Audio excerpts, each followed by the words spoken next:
সাইয়েদনা মারিয়াম আলাইহিস সালাম, যার নামে আল্লাহ তাআলা কোরআনে একটা সূরা দিলেন,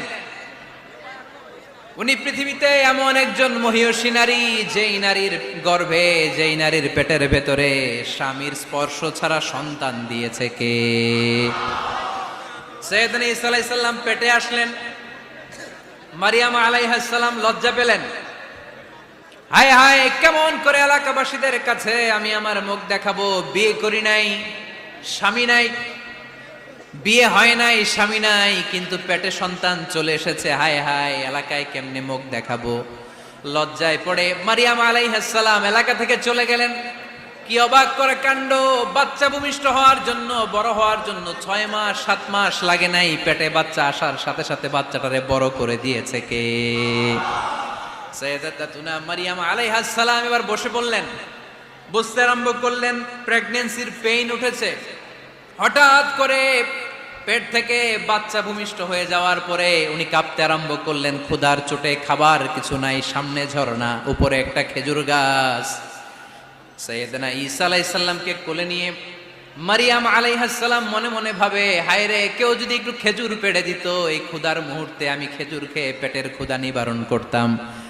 রব্বুল আলামিন মারিয়ামকে উদ্দেশ্য করে আয়াত নাজিল করে দিলেন, ওয়া হুজ্জি ইলাইকি বিজিযিন নাখলাতি তুসাকিত আলাইকি রতবান জানিয়া। কোরআন সাক্ষী, হুজ্জি ইলাইকি বিজিযিন নাখলা, এর মানে হচ্ছে মারিয়াম, কেউ পেড়ে দিবে না, একটু কষ্ট করে হাতটা উঁচু করে খেজুরের ডালা ধরে ঝাঁকুনি মারো, টসটসে কাঁচা পাকা খেজুর নিচের দিকে পড়বে, তারপর তুমি তুলে খাবে। সুবহানাল্লাহ পড়েন। আল্লাহ চাইলে অটোমেটিক্যালি কারামাত হিসেবে খেজুরগুলো নিচে ফেলতে পারতেন না? কথা কন, খেজুরগুলো অটোমেটিক্যালি নিচের দিকে পড়ছে? পড়ে নাই। আল্লাহ শিক্ষা দিয়েছে, যেই পরিস্থিতিতে থাকো না কেন, তোমাকে শ্রম ব্যয় করে, কষ্ট করে তোমার উপার্জন করতে হবে, রিজিকের বন্দোবস্ত করতে হবে। চিল্লায় বলেন ঠিক কিনা? ইসলাম আমাদেরকে এটাই শিখিয়েছে, কাজে লজ্জা নাই। আবার বিশ্বনবী বললেন, ইন কামাতিস সাআ ওয়া ফি ইয়াদি আহাদিকুম ফাসিলাতুন, তোমাদের কারো হাতে যদি একটা চারা বীজ থাকে, সে যদি দেখে কিয়ামত হতে শুরু করেছে, ফা ইন ইসতাতাআ আন ইয়াগরিসাহা ক্বাবলা আন তাকুমাস সাআ ফালইয়াগরিসহা, কারো হাতে একটা চারা বীজ নিয়ত করেছে, চারা বীজটা রোপণ করবে, ইন দ্য মিন টাইম দেখলো কিয়ামত হতে শুরু করেছে, বিশ্বনবী বললেন, যদি তোমার সুযোগ থাকে কিয়ামত হওয়ার আগে চারা বীজটা রোপণ করে দাও। কথা বুঝতে পেরেছেন? আপনার হাতে একটা চারা বীজ, আপনি প্ল্যান করেছেন এই চারা বীজটা রোপণ করবেন, ইন দ্য মিন টাইম দেখলেন কি হওয়া শুরু হয়েছে? ইযা জুলজিলাতিল আরদু জিলজালাহা, দ্য বিগেস্ট আর্থকোয়েক, ভূমিকম্প শুরু হয়েছে, কিয়ামত হয়ে যাবে।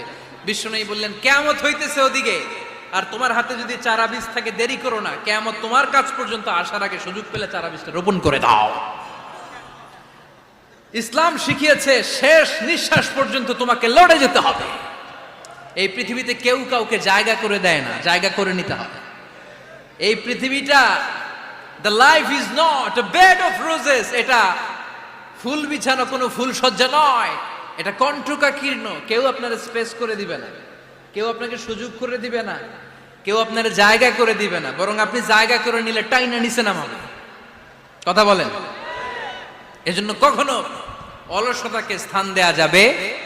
রাসূল বাত্তালি দুক্কানু শয়তান, অলস মস্তিষ্ক শয়তানের আড্ডা।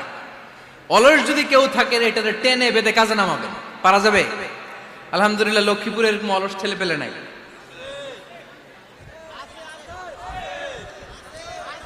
আছে? আমরা আজকে অলসতাকে নো বলে যাবো এই মাহফিল থেকে। অলসতাকে আমরা কি বলবো? আওয়াজ করে বলতে হবে, অলসতাকে কি বলবো আমরা? মুমিনের জীবনে কোনো অলসতা নাই। অলস হয় মুনাফিকরা। অলস হয় কারা? চিল্লায় বলতে হবে। মুমিনরা অলস হয়? অলস হয় কারা? এজন্য কোরআনে আল্লাহ একথাও বলে দিলেন, ওয়াইদা কামু ইলাস সালাতি কামু কুসালা ইউরাউনান নাসা ওয়ালা ইয়াযকুরুনাল্লাহা ইল্লা কালিলা। সুবহানাল্লাহ পড়েন। মুনাফিকরা যখন মানুষকে দেখানোর জন্য নামাজে যায়, ওই নামাজে তাদের ইখলাস নাই, ওই নামাজের ভেতরে তাদের কোনো খুশু খুদু নাই, ওই নামাজের ভেতরে আছে শুধু অলসতা। ওই নামাজে কি আছে? কিন্তু আমরা যখন নামাজে যাই আমাদের অলসতা আছে? আমরা নামাজ পড়লে আমাদের হৃদয়টারে সজীব করে দেয় কে? আমরা উযু করলে আমাদের মনটাকে চাঙ্গা করে দেয় কে? আমরা মসজিদে ঢুকলে হৃদয়টাকে প্রাণবন্ত করে দেয় কে? মুমিন তো নামাজে গেলে চাঙ্গা হয়, মুমিন ওযু করলে চাঙ্গা হয়। বিষ্ণু ঈসা ইসলাম বললেন, ইয়াকিদু শাইতানু আলা কাফিয়াতি রাসি আহাদিকুম ইদা নাম। খেয়াল করে শুনবেন লক্ষ্মীপুরের ভাইয়েরা, চমৎকার একটা হাদিস। আমরা যখন ঘুমোতে যাই শয়তান আমাদের প্রত্যেকের মাথার পিছনে 3টা অলসতার গিট মারে। কয়টা? আওয়াজ করে বলেন। 3টা অলসতার গিট মারে। ইয়াকিদু শাইতানু আলা কাফিয়াতি রাসি আহাদিকুম সালাসা উকাব। 3টা গিট মারে যখন আমরা ঘুমোতে যাই।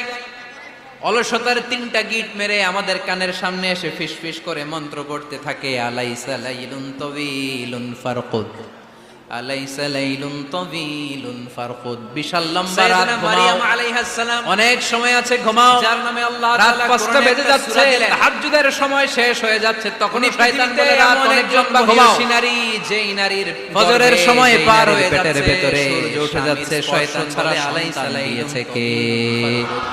এখনো অনেক সময় আছে, লম্বা লম্বা লম্বা চৌড়া রাত পড়ে আছে। মারিয়াম আলাইহিস সালাম লজ্জা পেলেন। বিশ্বনবী বললেন, হায় হায়, কেমন করে এলাকাবাসীদের কাছে আমি আমার মুখ দেখাবো? বিয়ে করি নাই, কেউ যখন স্বামী নাই, ঘুম থেকে জেগে বিয়ে হয় নাই, স্বামী নাই, কিন্তু পেটে সন্তান চলে এসেছে, হায় হায়, প্রথম গিটটা সাথে সাথে খুলে দেয় কে? লজ্জায় পড়ে মারিয়াম আলাইহিস সালাম এলাকা থেকে চলে গেলেন। ওঠার দোয়া পড়বে, অবাক করে কাণ্ড, বাচ্চা ভূমিষ্ঠ হওয়ার জন্য ঘুম থেকে ওঠার দোয়াটা কি? 6 মাস 7 মাস লাগে নাই, পেটে বাচ্চা আসার সাথে সাথে বাচ্চাটারে বড় করে দিয়েছে কে? বাদামা আমাতানা ওয়া ইলাইহিন নুশুর। আলাইহিস সালাম এবার বসে বলে, আল্লাহ বুঝতে আমাদেরকে লম্বা একটা ঘুম শেষে আমাদেরকে ঘুম থেকে উঠালেন। করে এই দোয়াটা পড়ার সাথে সাথে শয়তান ভূমিষ্ঠ হয়ে যাওয়ার পরে উনি তিনটার একটা খুলে দেয়, ক্ষুধার চোটে খাবার কিছু নাই, সামনে ঝর্ণা, উপরে একটা খেজুর গাছ। ঘুম থেকে জেগে ঈসা আলাইহিস সালামের কোলে নিয়ে কেউ ওযু করে ফেলে, মারিয়াম আলাইহিস সালাম মনে মনে ভাবে, হায় রে, কেউ যদি একটু খেজুর পেড়ে দিত। ওযু করার পরে ফাইন সাল্লাত ইন হাল্লাত, আমি বারণ করতাম যে মুসল্লায় দাঁড়িয়ে যখন নামাজ শুরু করে দেয়, উদ্দেশ্য করে আয়াত নাযিল করে দিলেন কে?